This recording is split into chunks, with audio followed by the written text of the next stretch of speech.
Hello, hello. Good evening, everyone. Welcome to the Artist Blueprint. My name is John Henry Soto, and as always, I'm here with George Batista, and we have a really good show today. We're very excited, and this is something that George and I are passionate about music. It's our first love, and it'll be our last love. And it's one of the things that brought really George and I, our friendship, and even we're family, but our friendship actually really became stronger because of music. And these two artists that you see here, Rush and Stevie Ray Vaughan. There you have Geddy Lee, Alex Lifeson, and Neil Peart in Rush, and of course Stevie Ray Vaughan. And those were the guys that kind of like changed the game in our minds. It did something. Rush pretty much devoured George's brain. And we all lost him for a while. He was Yeah. just devouring the Rush music. And Stevie Ray Vaughan, when I first saw it, was just I was just mesmerized with everything he did, and that just kept going all the way until we tragically lost him. But today's show is going to be about what is the thing. What is that thing? It's like what I said here. Who inspired your music journey, right? And but what is that thing? What is it's because there are other rock bands, there are other blues guitar players, and there's a lot of musicians and artists, and I'm inspired by like so many of them. It's hard to even name them, but what is it about that one artist that just kind of makes your brain and really raises your awareness level to something that you didn't know even was possible, and just makes you super happy, and we're going to explore that today with you all. And thank you for being here. If you are watching the show, please let us know who inspired you. If you're a musician or if you're an actor or whatever, or any type of art that you are, who was it that inspired you? And that's going to be our conversation. And with me, as always, coming from upper state New York, George Batista. Hello, George. Hello, sir. I know what I like, and I like what I know. I don't know what that means. All right. So we have a big show. You're just like, and no, I know, and I know I can know because I'm know and know it. Um, so let's do our sponsor because Yes. I was just ready to go into Uh this thing. huh. Uh-huh. Let's do our sponsor before anything. So George, take it away. Yes, sir. All right. So the Counterpart Show is brought to you by not Pfizer. It is.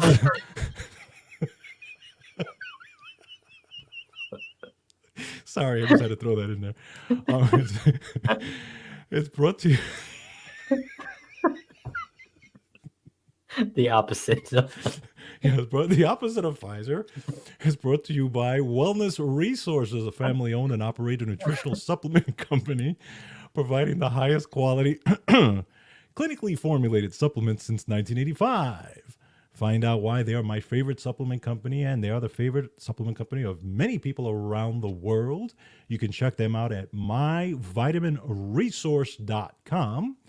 If you enter the promo code Artist Blueprint because you are listeners and viewers of ours, you will get free shipping on your order. Don't forget that. It's Artist Blueprint at checkout. And on top of that, don't forget their monthly specials. Every month they have a great special. This month is Heart Health Month. So, of course, they have 25% off their cardiovascular supplements, amazing supplements to keep your heart nice and healthy and pumping and blood flowing through it. So, yeah, great supplements. I highly recommend them. So, check them out. It's Wellness Resources at myvitaminresource.com. punto com. Yep. And no side effects. No Ah, side effects. Well, there is one side effect. You'll actually the feel really hand good. growing out of my head. No. Yeah. You'll feel really good Yes. and creative and have a lot of energy. So if you're totally against that, then do not try these supplements. But if you are for that, then that is what this is the company to get your stuff from. Agreed. All right, so George and I are musicians, as some of you might know. If your first time here watching the show, welcome. And George and I are cousins. We grew up together. We played in a band together called Glass of No, KNOW, Knowledge. And we were sort of kind of introspective band, right? Um, had a lot to do with some, not really political stuff, but it had to do with worldly things, and we had Right. a really great time doing that. And but we were more obsessed with playing than with anything else. We just loved we loved music, we loved playing, we loved artists that were doing something that and we found music that you generally would not find in the Bronx. Sure. Especially where we grew up. I was listening to, I mean, I remember listening to BB King at the Regal on a cassette, Wow. when I was a teenager, and I got it, from one of those Columbia House, 11 for a penny. I remember ordering, and I was like, well, I'll pay them back,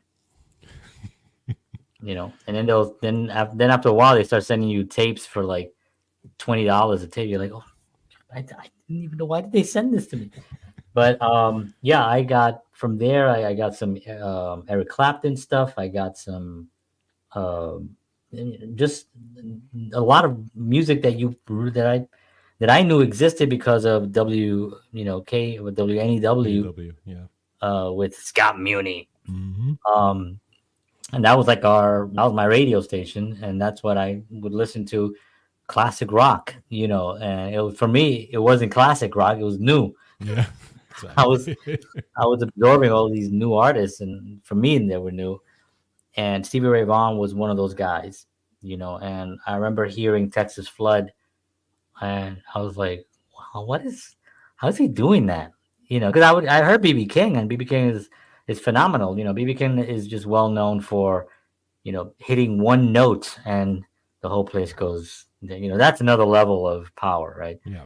Um, and Clapton and those guys and Santana, who I also was a big fanatic about as well. But there was something that Stevie was doing that was just this uniquely one package spiritual connection of a thing where there wasn't the man and the guitar, it was just the thing Yeah. that projected that. You know what I mean? It was Yeah. like this one entity, and that was like a really really amazing thing for me. So that was special. That was special. Folks Hi, out there. Danny. Oh, Sorry, I want to say hi to Danny hi, Felt. Danny. She's a great singer and a very inspirational person here in Nashville, and does a lot of great things for artists. So Nice. Danny Felt, check her out. Awesome. Awesome. Yeah. You think, and artists out there, think about, like John said, think about those folks who have inspired you. But I always say there's always that one that, I mean, again, we all get inspired by a bunch of folks, right? But there's always that one that Yeah. was at the top, the top of the pyramid, right? And it's funny for me, it was, well, when I was younger. Okay, when I was younger, the Sugar appeal Hill of Gang. Kiss for me. Right. Kiss Oh, was Kiss. Kiss was the big thing for me. And again, they were a big marketing machine and all this, but they were fun to watch, and they had that whole kind of get up and that whole thing. So It I was a spectacle. It yeah, was it was a spectacle, and I loved it. I yeah. I painted mean, my for face. kids, that was, yeah, definitely. Exactly. I painted my face. I watched their specials. I bought their albums, Kiss Alive, Kiss Alive 2. I mean, I was really into it. That's how I started banging on drums to Peter Chris's drum. So all that when I was a kid. And again, but for me, when Rush came into my life, it was the music was the first thing that just blew me away because I had never heard people play like that before, ever. It Yeah, just was the first thing that progressive rock. that That, progressive rock, but not only just but, progressive rock. There's progressive rock, and then there's the way they did it. and then there's Rush. Yeah, no, I know. You know what I mean? Because even Yeah, I like I'm a big fan of Genesis too. I love listening to Genesis stuff, and they have some great stuff. And I'm great. actually just recently I've been trying to learn some of their more complicated stuff on drums. But they're not Rush. The way Rush did it is just another level. But what I loved about Rush even more when I dove into them as people, I fell in love with the guys. Yes. And I think that is what really kind of put me over because they were just so cool. They were cool guys who really cared about each other, but also cared about the fan. Yep.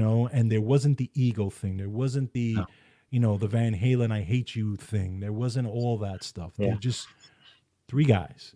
Yeah. With Rush, you always got you always I always felt, and I mean I've never met them. I haven't met, or at least Alex and Getty. I still love, still time. I still can meet them. I would love to meet them someday. Um, but it was always a when they were on stage, you always got the feeling that they were exactly how they are in real life Right. on stage, where they weren't. There wasn't this stage persona that they would put on. They would go out as these amazing musicians who were just they were just genuine, Yeah. in their ability to play and connect with an audience. Their musicianship was better than no one. I mean, they were just such a tight group.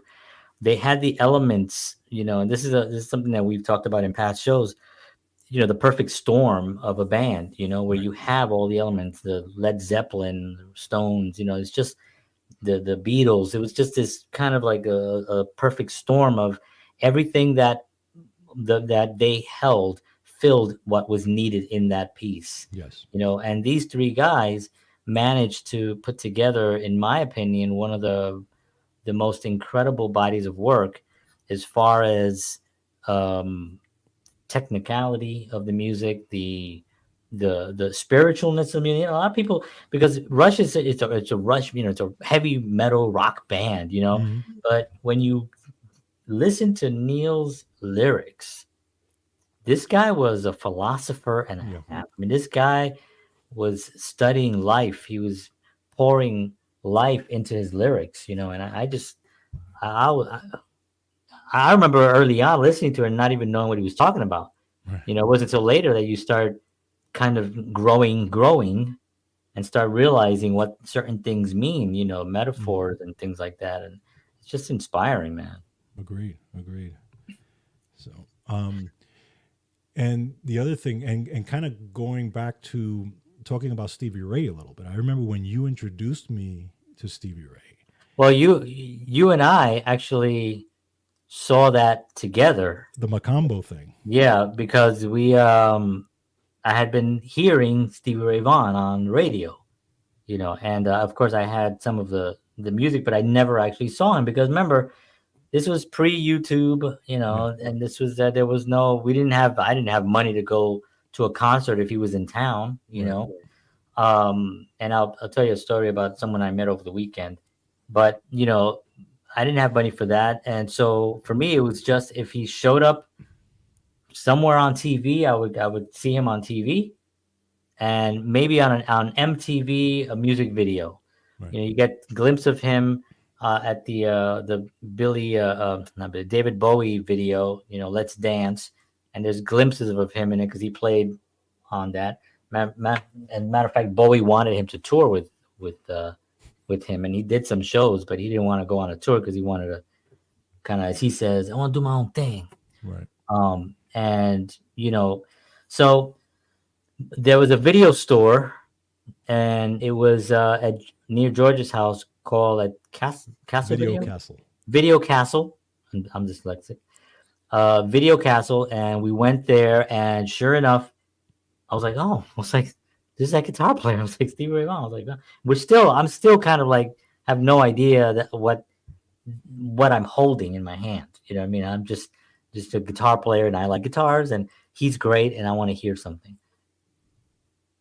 I remember we put it into your VCR. It was at George's house on Chatterton in the Bronx, and I was saying, I was literally like, we both of us were like we didn't understand how what he was doing. I really, honestly did not know what he was doing. Yeah. I couldn't figure out how his hand was gliding over the strings, but hitting everything single notes and doing this weird gliding thing. I just couldn't figure it out. Then the twirl, and then he played behind his Behind his neck, and then neck. behind his Yeah. back, Yeah. and I was it was literally the closest thing to a religious experience that you can have musically that I've had was watching El Mocambo for the first time, and then since then I've watched it literally hundreds and hundreds of times. I've watched it, and I own it on actually they put it on CD a few years after he passed with some other things that I have and bootlegs. I would literally go downtown to Manhattan. There was a store, it was a record store. There was a record store in Manhattan. Now, this wasn't just a record store. This was like a real record store. Hmm. You couldn't go in there to buy, Bruce Springsteen's new album. You know what I mean? It wasn't like that. I mean, they probably had it somewhere, but that's not it. You go in there to find like hard to find vinyl and bootleg copies of stuff, Yes. Yes. either That's right. CD or cassette.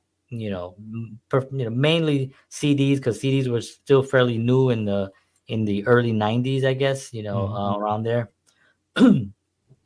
So I went and I still own some very, very, very bootleg, not great sounding, but it's him, and it sounds pretty decent actually, considering, it was probably recorded from, I don't know how they got it, but um, that was really one of the turning points for me was not just hearing the studio versions, but hearing him consistently live in other Hmm. places, seeing what he was doing at just different shows, Right. and just incredible time that and then everything just changed for me at that point.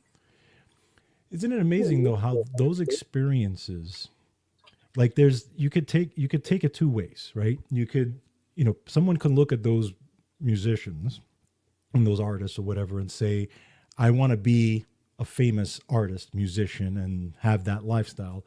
Or you could say, I want to be a great musician like that guy. Yeah, Okay. And I think you and I, that's where we always were, yeah. right? We just I wanted to get wanted, good. yes, I wanted to play like Neil. I wanted to play, and, I, I was more obsessed with getting good Yeah, that I didn't worry about the rock star stuff. I didn't no, worry about playing on this. I wanted to just get good. And I no, wanted to, somebody to be able, who was playing with me in a group to say, wow, that guy can play time. He can play some nice fills. He can, that's yeah, where I wanted to get. yeah. Same. Yeah. Yeah, it's definitely the same thing. And playing is like flying, right? We've talked about this before. When you're in that zone and you're playing, you don't even realize you're playing sometimes anymore. Yeah. You're just so in the zone and you're flying, and I wanted to explore that feeling more than anything, because that meant that you were so comfortable with what you were playing that you didn't need the body, and then you're Yeah. now operating as a spirit, Yep. and you're just controlling it spiritually, and it's no like there was no effort, Right. like you see musicians of it, when you put too much, I can't get this chord, the frustration then becomes, then you're not really spiritual anymore. You're not taking it as a spiritual being communicating an art form. You're taking it as a physical body and trying to get your fingers to the, and you're Hmm. focusing on just the body, Right. Right. and Rush and for me, Rush, Stevie Ray, and Stevie Ray Vaughan were both these bands that just operated that way. You watch Geddy Lee playing bass. I mean, do you even notice he's playing bass? Yeah. Never. But then you hear it and you hear like the most complicated runs. Yes. Yes. Same thing with Alex. And Alex's Hmm. guitar playing is like amazing. I know people always say, "Well, he doesn't get enough credit." No, he gets credit. Yeah. He gets credit. What I Yeah. mean? People know he's in the Rock and Roll Hall of Fame. You know what I That's mean? right. He gets credit. You know what I mean? They all get credit. But I can understand because his playing was not to his playing. It wasn't just for him. He Yes, played for Rush. for the So group, exactly. he played to the song. And And see, that to me was the most exciting thing. that's what really separates them in my eyes from so many other groups, because literally it was three pieces that fit perfectly, that created one thing. But if you take a piece out, you can't just replace that piece. Yeah, you can't have another Nothing else would guitar player fit. Yeah, they or a bass each player. one specifically complemented the other, Yeah, and it was in a specific way. And the funny thing is, people, again, if people know anything about Rush, Neil Peart wasn't the first drummer, right? There was a drummer before him, right. and the guy, this guy decided to leave, and it just wasn't for him or whatever. They had some conflict or whatever. But when Neil came in and played for Geddy and Alex, and then they sat with him and they spoke with him and Yeah, had a conversation, they immediately knew this was the guy. yeah, Just yeah. it Yeah, just clicked. Getty tells the story because he's been on a book tour Yeah. recently, and he tells the story a few times. I've heard him I've watched all the interviews wherever I catch it on YouTube. And one of them, he says basically, he showed up with his drums in garbage bags, Yeah. Yeah. in green garbage bags apparently, and he set up, and they're all like, "Oh gosh, this skinny, tall, skinny, lanky guy shows up." And then he starts doing these runs and these paradiddles and these fills, and Getty was like, already he's the guy, Yeah. but Alex was sort of like, we promised the Right. other guys that we were going to listen to. You can't. He was kind of like giving Getty the evil eye, because he was like, no, we have to listen to everybody. But then after, at the end of that, it was like, yeah, we could listen to anybody, but Getty was like, I'm not letting this guy out of my sight. you know Exactly. and yeah, that was the beginning of it. I think also their humor Yeah. was equally the same. Alex being a very, very funny guy, probably the funniest of the bunch, and you know but also Neil being so intellectual Hmm. and very well read, but still being able to laugh so hard at Alex's, silliness, Yep. was just. And then, Getty is somewhere in between. He's intellectual. He's also silly. Yep. He's also a philosopher in his own right, when you hear him speaking. And even Alex, I've been listening to Alex interviews a lot in the last couple of months, because he's been playing, what's that group that he plays with now? He Oh, just put a new album out. yeah. I forgot the. Yeah, it's really good stuff. It's Mhm. very Enya Yeah. kind Hmm. of stuff. But he's been on some interviews and stuff, and he's been talking about how um, the band's experience and what he's going through, and he also has his own. You could see why they got together and why they Yeah. actually all fit perfectly. Yes. It just made sense for those guys to be doing what they did for 40 years. And really. And we have to tell. I mean, we have to tell the story of George and I first Rush concert, because we've told it before, but we are talking about Rush, and then we'll talk a little bit more about Stevie in a little bit. But so our first Rush concert, we get to go see Rush. This is late We, '80s. let's talk about how we got there. By the way. Well, that's what I'm saying. I'm going to start. Okay. Okay. Yes. So So we get tickets to go see them. Late '80s, I believe it was no, it was it '89. was Maybe. it was actually 90. Oh, was it '90? It was not. It was. I think it was either nine. It was probably 90 or 91. It was Really, that late? yeah. It was the Roll the Bones tour. Yeah, I know it was the Rolling the Bones tour. I know Mr. Big opened for them Yes, correct. at Jones Beach, Jones Beach. and so we we get our tickets. George had 3 tickets, right? And we That's were right. trying to find somebody if somebody didn't want to come, or something happened. We Yeah, had it an was my extra ex ticket. girlfriend at the time who last minute said no. Yeah, yeah. That's why she's the ex girlfriend. Yeah, exactly. Um, yeah. So we had these 3 tickets, and so we had the tickets. I had the tickets in this. I had this blue bag that I would carry. I always carry like a bag with like my crap in it. So I had a little blue bag, and I had the tickets in there. So we get there. We George had this orange Chevette car That was my first that car. had that had uh that had a lawnmower engine in it, and it had a hole in the So front seat yeah, where so I the sat. in the passenger side front. The floor of the passenger side had rust because remember this is I bought this car I think for $500 off of a family member, and I mean this car had rust all over. It was really in bad shape, and it had, you're broke. I'm a broke college student, at the time, so it had the floor of the passenger side had rusted through, so there was a hole. So if you could And look down, you just see the road, right, it was like the basically. Flintstones, so Yeah, the heat would come up through the the heat from the engine would come up through there. So I had to sit there. I was, and of course, I'm also not a big guy. I could fall through right through there. I was like nervous about that. So I would have to put my feet on the dashboard. This is how we had to drive all the way to Where's Connecticut? No, it's not no, no, it was Connecticut. Jones Beach, Long Jones, Island. Jones Beach, Long Island. So we had to with my feet up on the dashboard, basically the whole way because the heat was coming up so it was so freaking hot And no that it GPS literally back then. would It burn. was it was all maps. Oh yeah, yeah. We also another thing. We had no GPS. It was sort of like, yeah, I think you got to take it. Yeah, I'm looking at the it was like, map oh, the while I, sign. yeah, yeah, yeah. There was their signs. I don't know if people even know their signs anymore. But yeah. So we get to after an hour and something drive up to Long Island. We get there, and when you're going into the parking lot, you have to just show that you have tickets to get in. And this was back in the days, which was pre all the stuff that have happened, right? Pre 9/11, pre even 93, when things happened at the World Trade Center. So it's pre all of that stuff. Things were safe, so you can literally just show your tickets, and they'll let you right into the parking lot. So we get into the parking lot. I had the bag like this, and I left the bag open. So I don't remember leaving the bag open. I just know that I showed the guy the tickets, and he looked, and he's like, "All right, go ahead, go." So we went in. I get out of the car, and I still have my bag with me. I don't know why I had my bag, but I guess I was taking my bag in with me. It was like Yeah. a security blanket. So I had my bag and stuff. And when we're standing online, I go to get my bag, and there's no tickets in the bag.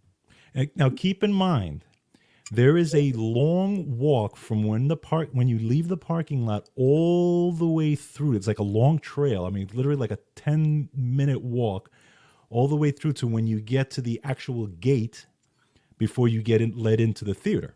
Yeah. So we get to the gate, and they have to scan the ticket or whatever at the gate itself, and that's where we realize nothing there. So my heart is basically gone. This is our first time seeing Rush. We've been I following Rush. George has been a fanatic, way more than me. I mean, George went on a whole other level of loving them, and he's a drummer, so he was really involved in playing the music. And my heart was broken. I was couldn't breathe. I I almost blacked out. I mean, I was so and that was because I was horrified. choking him. Yeah. I was like, okay. So we get to, so we start running back to the car. I'm looking around. I'm looking everywhere. I'm looking everywhere. We get to the car. We're looking around the car. We open the car up. We're looking in the car. The hole, because it falls through the Through the hole. hole. So I'm looking in the car and stuff. And some angel dude comes up and he's like, "Hey, you guys lost some tickets?" And I was like, "Yeah, we had 3 tickets." He was like, "Here they are." Wow. Did we give him one because we only needed two? No, no, he No, I didn't didn't. need it. He didn't need it, right? I was like, No, "Oh, I no. think I offered it." I was like, "Yeah, Yeah, I we think have yes, an extra yes. one. I don't know if you guys want it." And he was like, "No, we're good, man. We're good, man." I was like, "All right, thank you."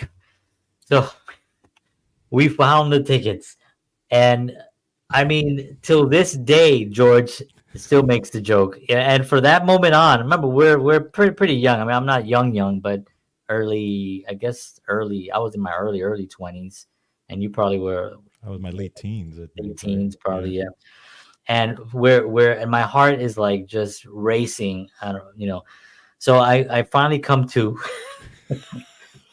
and we go in to see Rush, and we had really good seats, Yeah, right? we were on the floor level, On the floor right? level. Like I was really surprised at It how it good it we had didn't pay rained. like It had rained crazy. that day too, so everything was kind of wet. Yeah, yeah. So and yeah, because Jones Beach Theater, for those who don't know, it's an outdoor venue, and the first band was Mr. Big. Mr. Big, which they're on tour right now. As a matter of fact, on their final tour, their goodbye tour. Um, and Billy Sheehan, who actually I got to meet many times actually since then, great legendary bass player. So at the time when I first, saw them, I had we didn't know who Mr. Big was. We Right. just wanted to see Rush, Yes. you know. And then this bass player came out and did the most amazing guitar, bass solo, which I never even saw a bass solo. And Right. I thought to myself, I was like, wow, this guy is really brave To to do do a bass solo bass solo. when Geddy Lee is in the house and just about ready to take the stage I know. with freaking Rush, But of course, Billy Sheehan is he's a legend actually, Yeah. legendary bass player. He was a legend even back then when we first saw him. And then the moment came. Do you remember what happened to my program? Yeah, I was gonna mention that.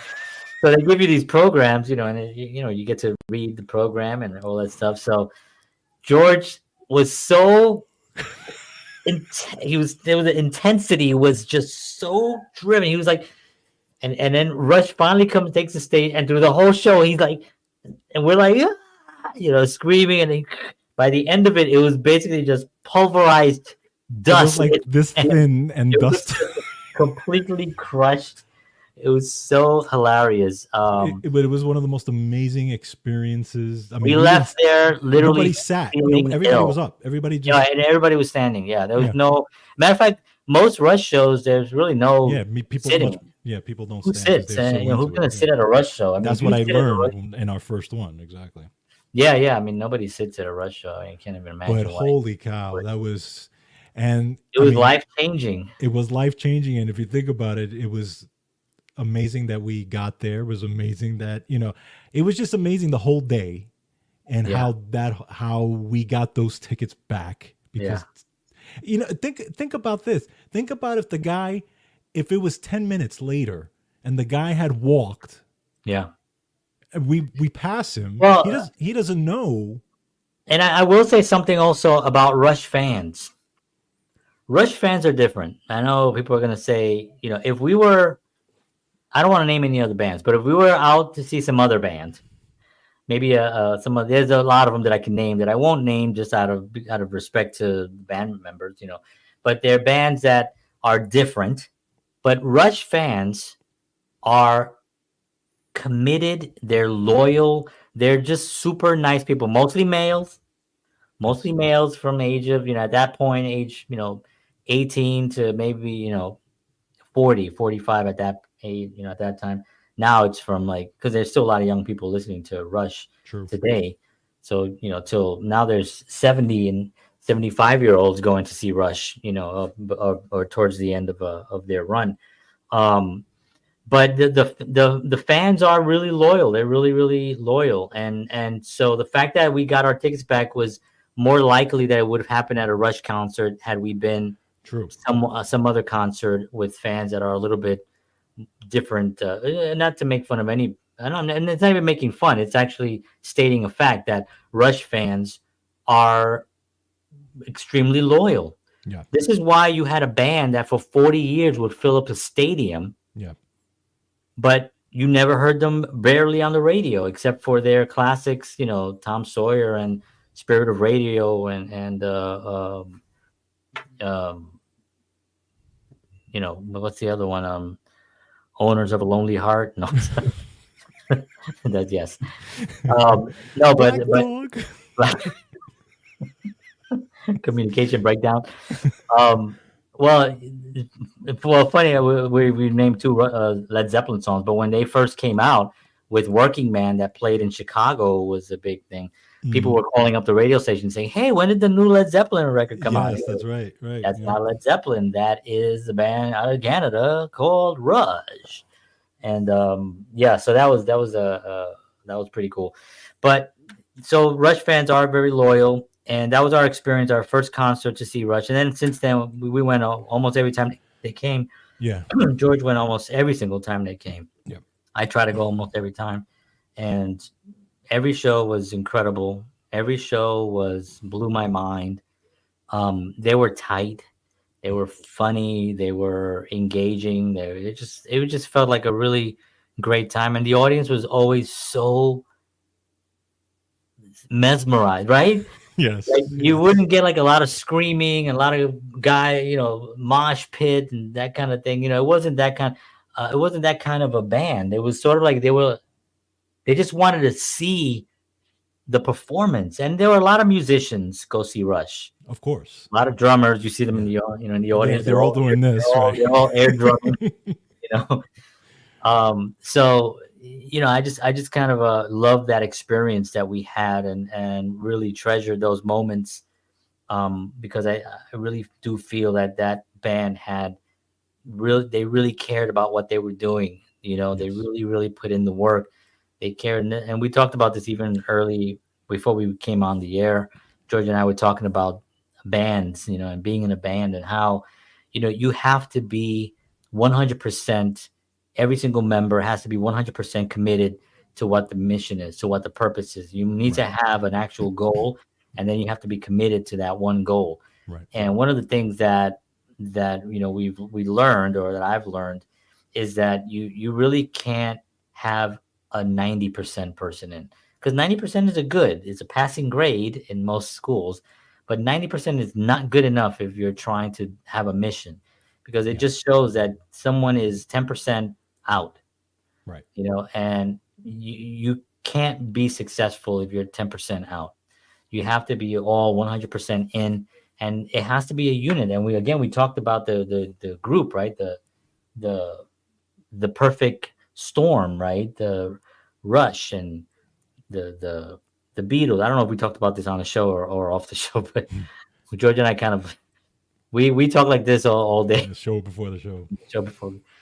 But the Beatles, perfect storm. Yes. Everyone Yes. contributed exactly what was needed for that Right. recipe. Led Zeppelin, exactly. The Stones, exactly. It was like that kind of thing. Um, and I think that's something that you can see. The Who, I'll have to say the Who, because those guys were super committed to the mission early on. Even though Pete Townsend was the mastermind behind everything, he wrote everything. Right. Roger Daltrey just projected it. He Right. sang everything, but it was Pete that really put everything together. But he needed Roger. Right. You know Correct. what I mean? He needed Roger. He needed Moon.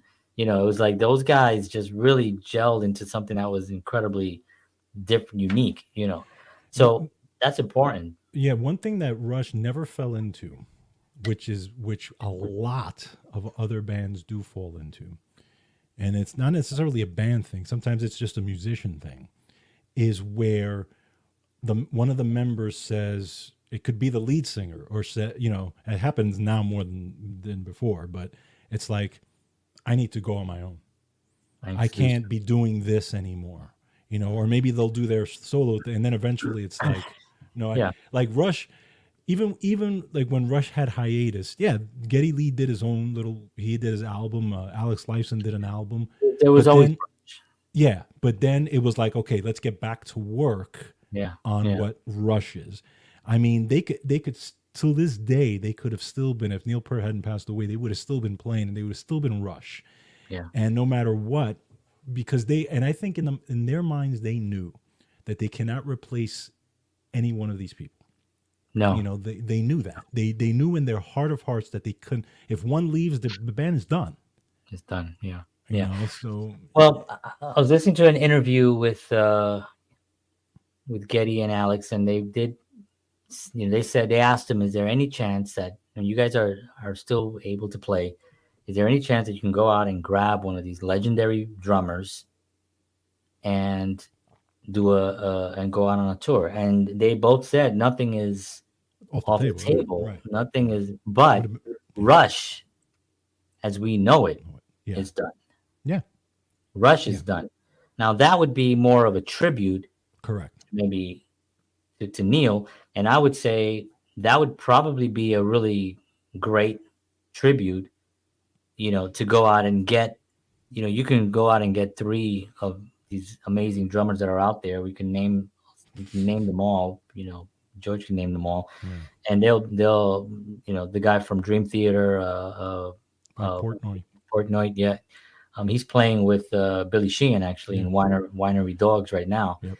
and he is phenomenal. I Yep. mean, and there are guys like that that can do that and do a tribute tour Right. to the legacy that was Neil, Yep. because Neil is a powerhouse. I mean, he's uh not only was he an amazing drummer, but he was also an author. He wrote Yeah. books. He was Yeah. also a poet. He wrote poetry books. He wrote every lyric. He did go through some heartaches in his life as well. Losing his daughter, and then a year Yep. later his His wife. wife. Yep. And still was able to persevere. As a matter of fact, George and I were at the show, their first show back Yeah. after that whole tragedy. Yeah. We were at that show, and one of the most emotional things that I can remember was when they started playing, that they looked at each They other, looked at each other. Yep. And and they kind of were like, we're okay. Yeah. We're okay. We're here. "We're here, And we're doing it, we're doing it, we're doing and it," that's you know, and and it just chokes me up even now thinking about it. yeah, because again, you know somebody in your band went through this, and you give them the time and the space that they need, and they gave them. They were out for 5 years, I know, and you and just they didn't gave know. them And the what are you gonna time. say? You can't, Yeah. you couldn't blame Neil for never coming back. Absolutely. You know what I Absolutely. mean? And it was like, But but they, again, the testament to their who they are as people, exactly. is just wonderful. And I really hope that their music, not only their music will go on, obviously, but also that it picks up another form, like either in a musical or a concept show of some type of video or something, because 2112 in itself is an epic story. Yes. I mean, you can have a whole series based around just that album alone.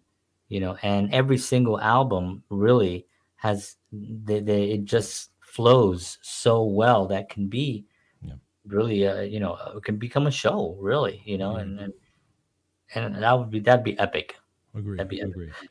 I want to kind of pivot to Stevie Ray for a second, because again, talking about how we watched Stevie Ray together, and I to in and again, it's interesting how John and I, because John likes drummers. John, even though he's a amazing guitar player, but I love he loves drummers. to watch drummers I play. love drummers. I watch them And on and YouTube, and I and send I'm you a drummers, right? right, exactly. And I'm a drummer, but yet I'm fascinated. I learned how to play. John taught me my first chords on guitar, and I kind of took it from there and started to play. I learned bar chords. I learned a lot of stuff where I can play, decent rhythm guitar here and there, but I love playing guitar. It's one of my favorite things to do, and it's just a great thing to be able to play a song to relieve stress and all this. But I love to watch guitar players as well. So it's interesting how we have that thing. Yeah, it is But true. You're right. Stevie Ray, I still haven't seen it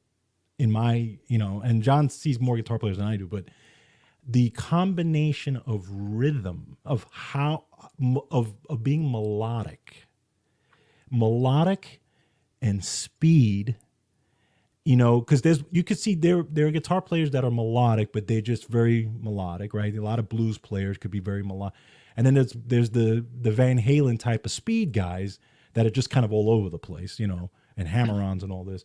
But he had this amazing ability to be so melodic and fast at the same time, where his notes were so rhythmic within the music that just blew me away. And to this day, I still watch videos of him, Yeah, and I am I mean, floored how he had that ability to do that. And again, as a just a novice guitar player, I don't know half as much as John does, but just by my musical, just watching him, unbelievable. I still haven't seen that.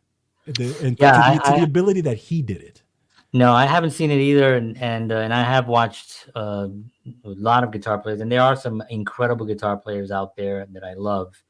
And there was something unique about Stevie, where, and Eric Clapton talked about it. And Eric said, I think he said it best, because he was kind of like talking about how there was never and I talked about this the other, I'll tell you my weekend story. Actually, I'll tell you that one first, and then I'll go into the about Eric Clapton said. But like over the weekend, my son had one of his friends' birthday party, so I took him there and stuff, and I was talking to the dad of the birthday boy, and big Stevie Ray Vaughan fan, huge Stevie Ray Vaughan fan. So Nice. so we of course we hit it off, Right. and we're just chatting, and his dad named him Jimmy from Jimi Hendrix. He's also a big so his dad is a huge Right. music fan. So his dad is a huge Stevie Ray Vaughan fan. So his dad comes out and we start chatting Stevie Ray Vaughan. His dad saw Stevie Ray Vaughan 32 times Holy live. I never saw him once. He was wow. gone before I had any ability, and I just didn't go see him. He 32 times, and he told me some great stories. And we could have gone on. He was like, he had to go in the house for a second, and he was like, "I'll be back. I'll be back. I could talk all day." And I was like, I could hear all day." So he had some great stories. But we were talking about Stevie, and matter of fact, our late guitar player for our band, Glass of No, David and I once we were driving to wherever we were driving to a gig or to a rehearsal, and we start saying like, who's your favorite artist of all time? Like who's our and we both and we're both kind of like favorite artists. Because yeah, not a band, not a just like artist, Right. overall artist. Right. Like just and we both were like Stevie Ray Vaughan. And he said to me, I was like, really? He was like, no. And he was like, yeah, Stevie. I was like, are you serious? He was yeah. And so we were like, we totally understood that there was this other element of this unique ability to be one with the instrument. As corny and cheesy as that sounds, he never and what Eric Clapton said was that he never saw Stevie go into a solo like be Yeah. here and then now okay, here comes the solo, Yeah. now Yeah. I'm in. Yeah. Right. Where Clapton says, I got to think, I have to go, Yeah. I'm playing my chords, and now here comes the solo, now I have to think and I'm going into my solo. Yeah. That was never a thing for Stevie was always in the thing, and it was like the solo would just come when the solo it everything was just this one unit of a musician. And I still to this day say, and I've been saying this for since then, that he to me was that complete Yeah. artist, Yeah. where he had the ability to make the instrument. He had great vocals too. Yes. I don't think Mm-hmm. people talk about his vocals as much, but he had great vocal. I mean, Mm-hmm. strong vocals, and he was able to complement his voice melodically with the guitar, Right. and also single. I mean, I don't want to get into technical stuff, but he also played really heavy strings, Yeah. like very heavy strings. And his guitar was actually a sort of it had a body. The body was a standard Strat. It was like a 57, I think. But then the neck, he had the neck replaced to a 62, and a Wow. 62 is a little thicker neck. And then he had the coils on his pickups completely rewounded for him. So his instrument was basically, he called it the number one. His number one was basic, and you can buy, pretty much a close replica now. I saw one the other day somewhere for like, I think it was like $54,000 or something. It's a replica, but Yeah. it's an exact replica of what he has and stuff, or what he had. And so his guitar was very unique. It wasn't like you could play it either. It wasn't like I could pick up his guitar and play it, because the strings were really heavy. Mm-hmm. He dug in there. I mean, he would bend a string two notes up, and he was playing like thick, like 13s and stuff like that, which are heavy, like BB King and stuff. Is famous for saying, telling, I can't remember who he told, but he told another young guitar player, or maybe it was Buddy Guy, one of those guys, was saying, he uses light strings, and the guy said, well, don't you have to use heavy strings? He goes, no, why work so hard? It's like, Right. Right. and so they use light strings. By light, we mean like a really light gauge is like eights. Like an eight Mm-hmm. is like the E string is an eight, Right. 8 or 9. Like I use nines. Mm-hmm. Nines are good. I've used a 10 before. Tens are good also, but I like nines and stuff. I haven't really tried eights as much, but I do like nines. So he was at 13, Wow. and then he had it. He was tuned. Now he was tuned half a step down. Okay. He was tuned half a step down, like Hendrix was, Right. and so was Van Halen. Hmm. So like if you, that's why a lot of people, if you hear Stevie Ray Vaughan song on the radio and you pick up your guitar thinking you're gonna play with it and you're tuned in standard, you're not gonna be able to play with it, Correct. and that kind of gets people frustrated a little bit. Yes. But they tune half a step down. Yeah. So so the fact that he did tune half a step down made the strings a little bit more bearable. Hmm. Even though they were 13s, it was still easier for him to dig into them and stuff. But he had this unique ability to be full connected with those notes, with those strings, and no matter where his hand was coming from, whether it was whatever that one note he was hitting, I don't he was understand hitting. how. Yeah, Yeah. yeah. And as the years gone on, not that I'm nowhere near what he was doing, but I get it now, and I spent decades literally trying to do that. And there are moments where when I'm playing, is now that I'm playing more consistently with the band, I can get into a place where I can feel what that feels like, what that must have felt like. Now he was just constantly, that was his world where he lived in, Yeah. right? He lived in that upper aesthetic wavelength that we talk about on the show sometimes, and it's just upper level of beauty and creativity and peace and spirituality. He lived in that realm all the time when he was playing. There was never this thing like, I gotta get up there. I gotta go. I never heard anyone say he didn't sound good. No, I know exactly. What I mean. I Exactly. mean, think about that. There are a lot of guitar players. I mean, you and I have saw. You and I saw once Eric Clapton make Yes. a mistake on stage Yes. live. Well, we were Hmm. there at the Yeah. Garden. Yep. And he kind of just laughed. Yep. He's Eric Clapton. He can do whatever he wants. And what I mean. But we were like, human. What I mean. But I Yeah. never saw a bad performance, or I never heard of a bad performance. I never saw a video. I never heard any live stuff. The album Alive Alive, which people Alive Alive, people actually say that was not a great recording. Hmm. It was, and I kind of agree with some of the. I think the recording methods were not fantastic. It's not one of my favorites, but the playing was still phenomenal. What I Yes. mean? The playing was Yes. still great. He did one at Carnegie Hall where he was live, amazing show. Hmm. And of course one of his last Austin City Limits, Austin City Limits. Yeah. That's where that. he really just shined. And Yeah. when we watch El Mocambo originally, he was still on drugs. Yeah. He was heavy. He was a heavy drug case. And he cleaned up for the album In Step. Right. And in the album, there's a lot of, actually, the song Crossroads is about that, Right. Tightrope.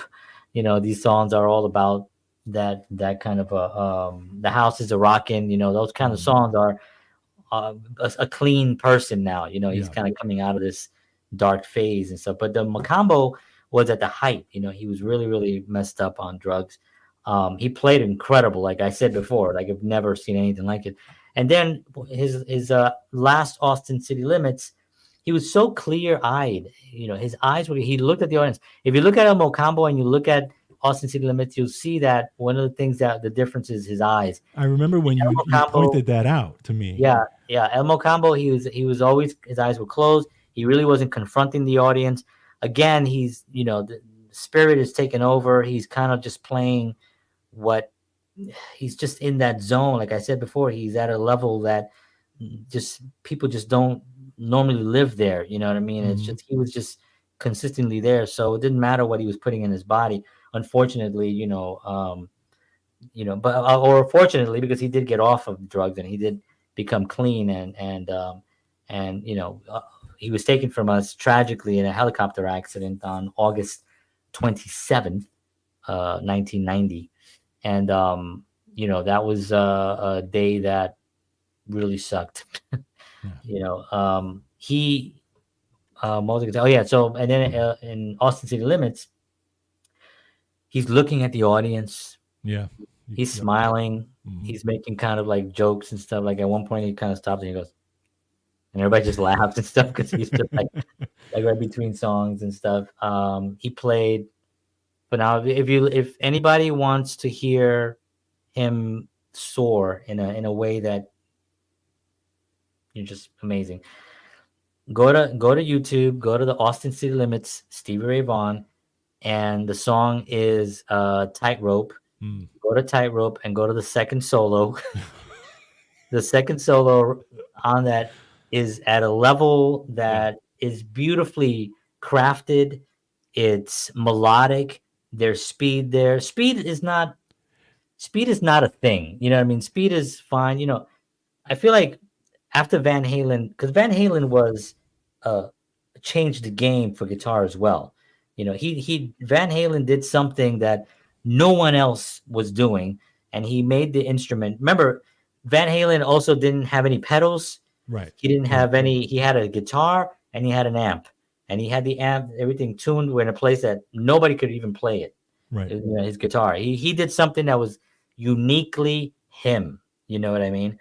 Um, Stevie, on the other hand, did something where he combined this melodic ability to play with speed, because he can play as fast as anybody, with finesse. Correct. Finesse, Correct. and of course Van Halen missed a finesse too. You know what I mean? Not to, but it's two different types of styles anyway. So Yeah, it's not. because when I say speed, yeah, and I just want to, because just you know, and again, it's not speed for the sake of speed. Mhm. Okay, I mean speed with it. I call it, and I guess it's just the way I look at it. Like there's a melodic, it's like melodic speed. I guess I can call it. There's a melody within it. If Yeah, you're playing that, yeah, it's a beautiful, but it's melodic, but it's fast yeah. within the bar, right?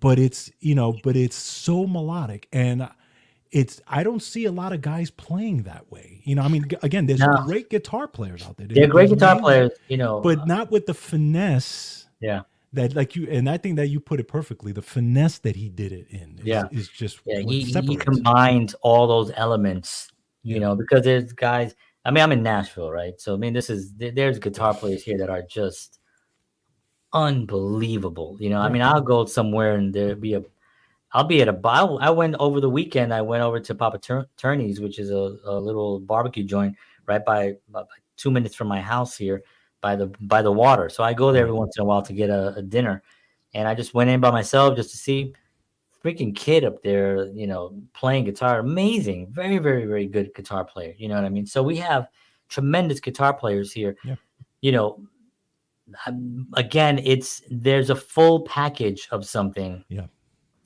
that, when people say he's got it, yes, yeah, well, Stevie was born with it, yes. He was. and a lot of other people, they study it Right. and they do get it, Hmm. but he was sort of like it. he No, no, he you're right. was He was it. absolutely gifted. That part, he when Yeah. the way he was able to access that, Yeah. just completely. Again, it's like those young people who play amazing things. They're just completely gifted. They have it, right? That light just shines, and boom, they can do it, and they can Yeah. do it effortlessly, Yeah. right? I've always said, if you can do something effortlessly and you don't really have to practice, and you could Yeah. just somehow do it, Yeah. you have that. You were born with that. That's a gift, and if you are able to harness that and build off of that, you can do Mhm. amazing things. Yeah. I also want to validate also his brother Jimmy Yes. Vaughan, who was in the Thunderbirds, the Fabulous Thunderbirds, and a great band also, and a great guitar player himself. Yeah. But I also want to validate him because he's really kept his brother's legacy alive Hmm. by putting out new music, by doing tributes to him, Right. albums, and really just understanding that his little brother was something else. Yeah. No. Absolutely. And And he knew and it. also, There was never any jealousy. right. Matter of fact, they have an album that they did together. Yes, that's It right. was called Family something. I can't Yeah. remember what it's called. I, Brothers or Family. I can't remember, yeah. but there was a song in there called TikTok, which is a really great song. The whole album is really really fun. It's two brothers, just the love of music and just doing it, and so when I just want to mention Jimmy because that it takes a lot to be the older brother, but then see your little brother, Yeah. Yeah. excel at the instrument that you started on, Yeah. and you influenced your brother. But that the love was so big that he was like, "Go, man, go, little brother, do it, do it, do it," and that was really a great thing. So, and we still have, there's still music. I don't know what else is recorded, but from what I've heard through the grapevine, and I do follow a lot about what's going on in the Stevie camp. Hmm. And there's stuff still that there was recorded, and there's still stuff that we will get to hear. I don't know how much of it is out there, but every time something comes, or even if I'm on YouTube and stuff. We're at the top of the hour now, folks, so thank you Yeah. for hanging out. But even if I go to YouTube and I see a clip that I never saw before, Mm. I get like my hair, like I'm like, even if it's just an interview. Yeah. Yeah. Even just like like when I first went on YouTube and I saw there was a sound check on video. Yeah. It was just a sound check. There was nobody in the audience. He was playing this big place, and he just walked on stage and he's doing a sound check, and he played. I don't know. He played like for like 10 minutes or something. Like on a sound check, and it was like I was like just tearing. I was like, oh my god, who had this video? So just YouTube is, a blessing for that Yeah. reason. It does give you. I find a lot of those stuff, and I mean more stuff that I haven't seen. I mean, you've seen it, but I haven't seen that. I'm like, oh, and sometimes I'll send it to John. John, have you seen this? Yeah, he was playing with Omar Hakim. He was playing with this one. He was playing with that. That I didn't even know he played with, even if it was Yeah, just one yeah. gig. Well, You here's something awesome. I did not even know this. And I wish I had more time to talk to him, but the gentleman that I met over the weekend was telling that he saw Stevie 32 times. He was telling me he was at a show, and it was this big giant show. It was like I think it was Lincoln Center or something. mm, And the person that opened for the whole show was like this big event, and it had mm, I can't remember specifically of what it was, but it was this big event, and Stevie was closing out the night. He was right, like the right. the, the closing out. But then the person that opened the event was Benny Goodman, Really?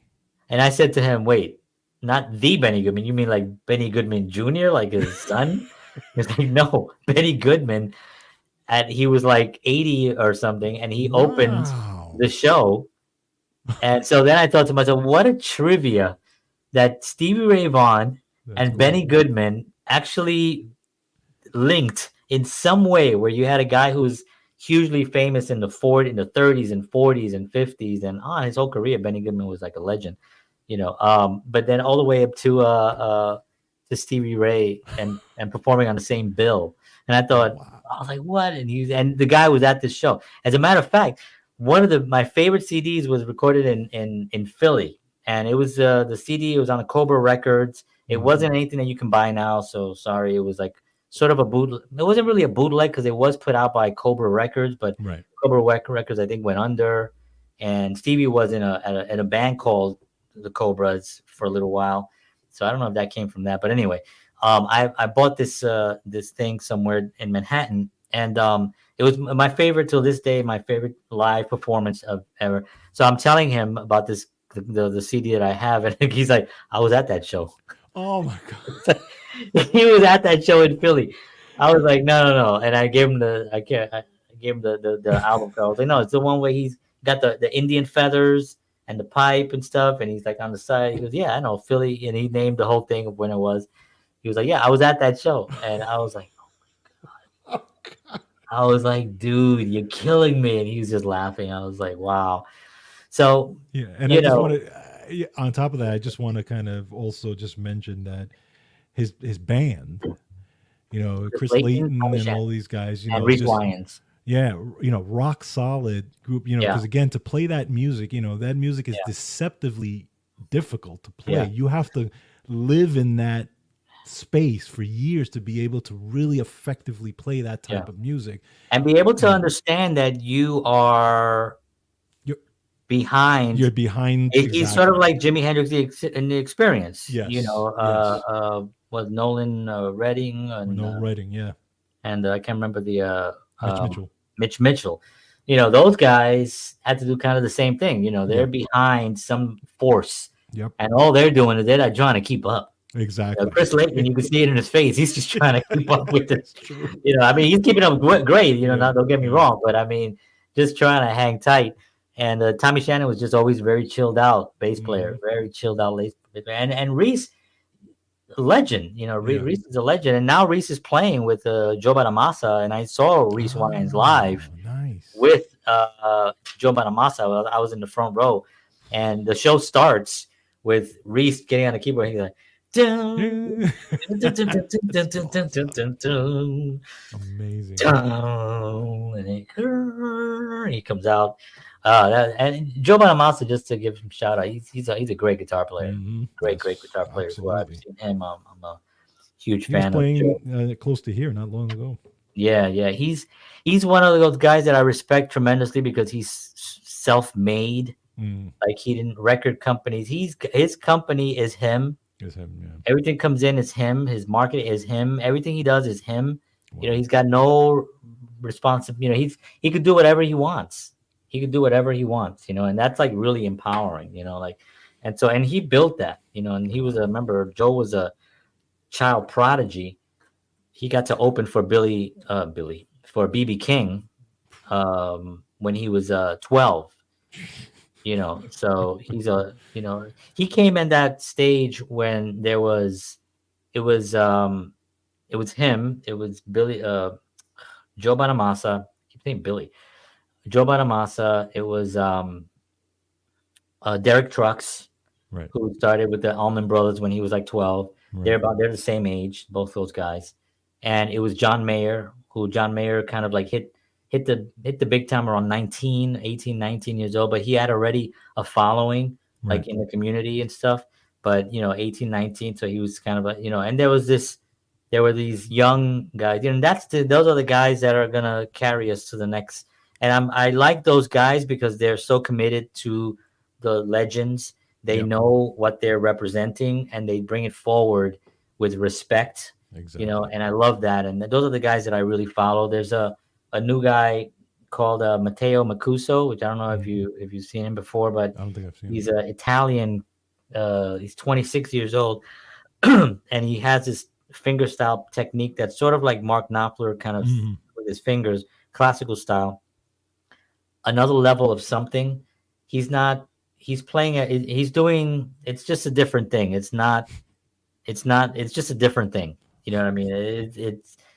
The runs are as fast as like Eric Johnson Oh wow. speed, like Yeah. that on Yeah. Yeah. on crack or on what's the speed or something. Yeah. He's incredible. So and he's 26. So there's Kenny Wayne Shepherd, Kenny Wayne there's Shepherd. Johnny Lang, these are all Mhm. young cats, that are out there. There's a kid that I met here. He goes by the name of Singa B, Mhm. and I met him at Papa Turney's. He was playing. I was like 10 people in the place. This guy is phenomenal, but he's actually now really doing really well. And he's originally from Memphis and stuff. And on Saturday, when I was at this event for Black History Month, one of the panelists mentioned Singa B. And I was like, because he says he's one of the young guys that are sort of like keeping the world, of the blues alive Right. with and understanding where it's coming from and Right. bringing the respect to it. He's not as young. I think he's like I think he's 30, 31 or something like that. Still a young guy. And so I went up to talk to his name is Lorenzo Washington, and I went up to talk to him and I told him I met Singer B, and he was like, "Oh my God, you met that guy, man!" And Lorenzo is he's 81 years old. He operates the Jefferson. I could do a whole show on that, on Wow. what he's doing. As a matter of fact, I want to ask him to be on the show because he this guy is the guy. I mean, he told me things that we're gonna go off topic a little bit here, but yeah. And if you're still hanging out, thank you. I love you. But Jefferson Street here in Nashville, for those who don't know, was the spot for the blues. Really. The spot for the blues. It was part of what they call the Chitlin circuit, and all these blues artists, BB King, Buddy Guy, Muddy Waters. All these guys would come through, and they'd come to Nashville. And Nashville on Jefferson Street had all these blues clubs, and it was in tremendous blues place. And what had to happen was that Nashville didn't want to invest money in promoting the blues because they didn't want to take. This is what they were saying. This is what Lorenzo say. I believe him because he was there. Right. But they didn't want to promote the blues because they didn't want any attention taken away from country music, Country. which Yeah, is I could see that. really part of the framework of here. Yeah. So what they did was they went to Memphis. This is why Memphis had Stax Records, Ah, which launched the careers of all those incredible blues artists and stuff. But Jefferson Street is still here, and he has now the Jefferson Street Sound Museum, and he shows all the artifacts. He shows all the place, and he created this thing. I'm telling you the whole story. He created this thing. It's a tree basically, and this tree he created. It has like Jefferson Street is in the middle, and then it branches off to all the clubs, and then on all the clubs, all the artists that played there. So it's this beautiful thing that he developed, and so it's this really great thing. He anyway, but the blues was so much the fabric here of Nashville, and it's still now. There's a lot of venues now where you can listen to any kind of music here. This is Music City. yeah. It's not just country music. Broadway is more of a tourist attraction place, but if you go to there's great venues like Third and Lindsay and the Ryman. There's these great clubs here that the Ryman is a pretty big 2,000 seater. Third and Lindsay is a smaller place, maybe like I don't know 500, maybe to 1,000 or something. Um, but you can hear these incredible blues artists, there and Wow. stuff, and not a lot of money. Like I literally have seen the most incredible music here for $20. For 20 Wow. bucks, where you can pay $10,000 to see Taylor Swift. I like Taylor Swift. I'm not saying anything about Taylor Swift, but I'm saying, you know, whatever she created something incredible. Whether people like her or not, that's not my thing. I don't go around listening to all her music and stuff, but just as an entity, what she did was pretty like freaking pretty amazing. But I like to sit, and George could tell you stories when we would go to the bottom line, Oh New yeah. York City, and we're sitting maybe 20 feet, maybe less, maybe 15 feet away from like Dennis Chambers, Oh my God. from Dave Weckl, incredible drummer, John McLaughlin. I've seen Chuck Mangione and his band. And you see these incredible musicians just And right there. And and how they're much did right we pay? there. They're just right there They're in front of right you. there, and you're just literally seeing everything they're doing, and being blown away. And also, we paid, I think, $12 Yeah. to see Yeah. those guys. 12, Yeah. $15 maybe at the most. Yep. We would leave the remember, we would You leave the leave like bottom sick. line sick. We would be so fit. We were so intense that we would leave, and our throats. We weren't screaming. I don't know, No. but the intensity of what they were pulling out of us But or you know giving what was us. interesting about that is that we would go there and you would feel there's a there's the way, like, okay, I could talk about the drummers, right, especially like Weckl and Chambers, and these are some of the greatest drummers of all time that are still out there playing right now.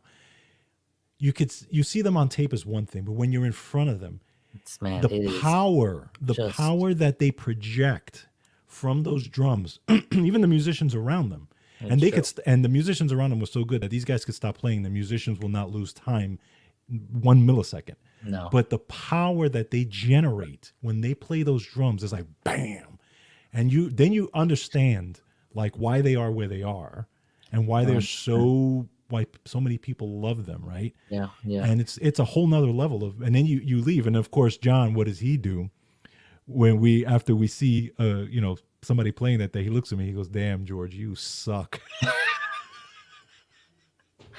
He did that to me when we saw Clapton. True, I did do that, yes. We saw Clapton, and actually it was Steve Gadd was on drums at Yes, that that's point, right, and that's that right. was like another Yes. another phenomenon with Steve Gadd. That could be a whole show in itself, Oof. Steve.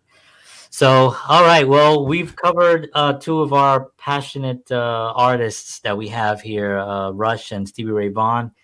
Um, it's kind of sad in a way because it almost just hit me right now that it's just not happening anymore with Yeah. these artists. Yeah. So it's kind of interesting that we have these artists that just no longer are playing. Stevie, unfortunately, is was taken from us, and Neil taken from us as well. So it's kind of interesting that those were the guys.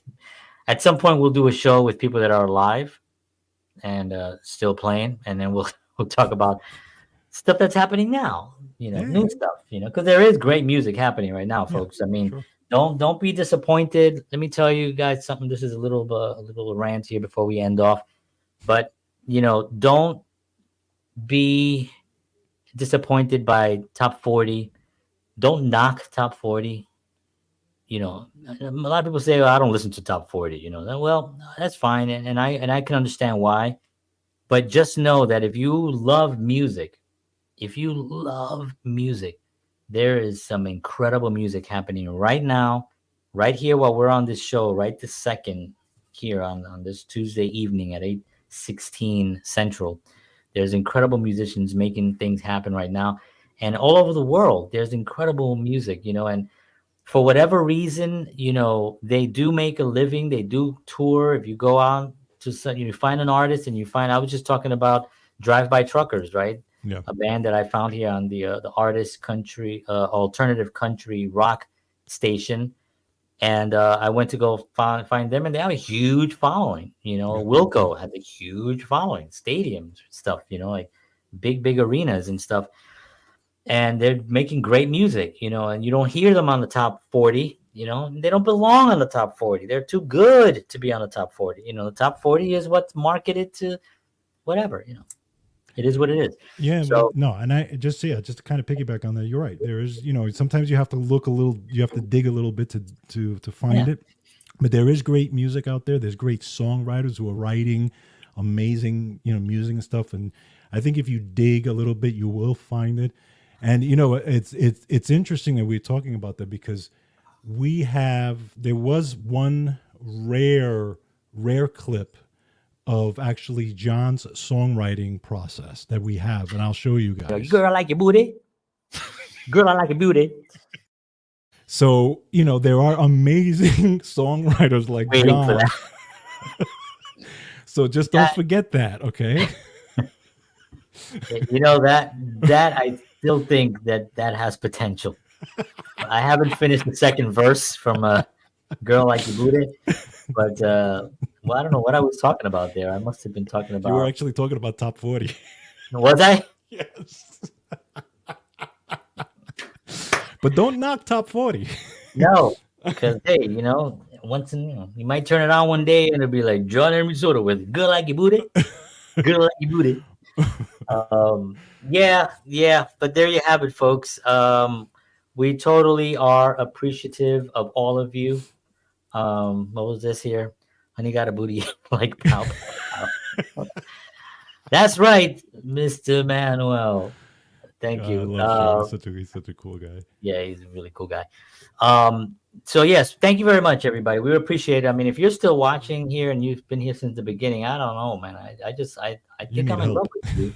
Yeah, you need help. That's one thing, but also I do actually love you, and we really do appreciate you taking the time. And Sean says, "Love you too." Love you, Sean. All right, on man.